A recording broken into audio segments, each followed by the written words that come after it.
वज्रे विद्युत उपकेंद्र नावाला, लाईट नाही गावाला.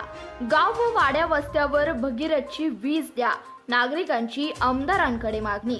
पाहुयात सविस्तर.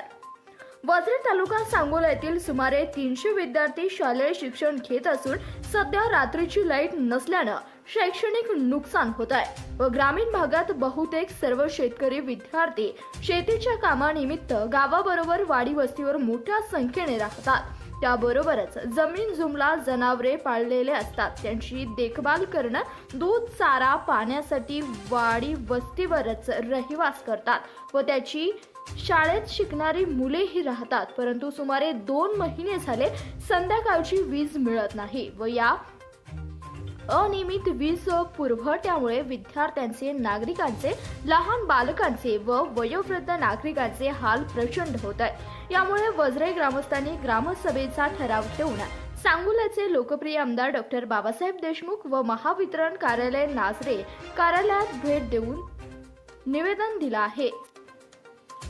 सध्या वज्रे विद्युत उपकेंद्राचे काम संत गतीने सुरू असून कंपाऊंड भिंत व आतील सिमेंट कॉलम उभे केले व चौकोनी चबुतरा तयार झाला. परंतु यावर पाणी न मारल्यानं बांधकाम पांढरे पडले असून हे निकृष्ट दर्जाचे होत आहे.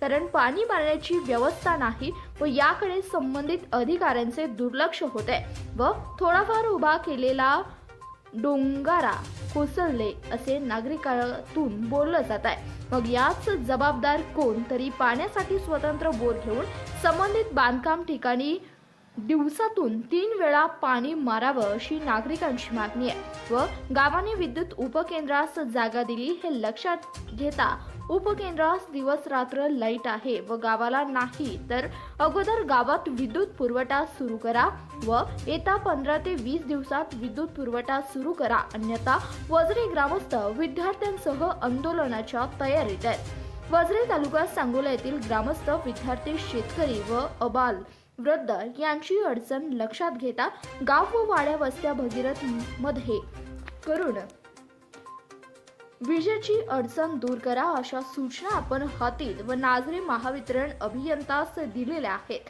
व लवकरच यावर मार्ग निघेल असे आमदार डॉक्टर बाबासाहेब देशमुख यांनी सांगितले.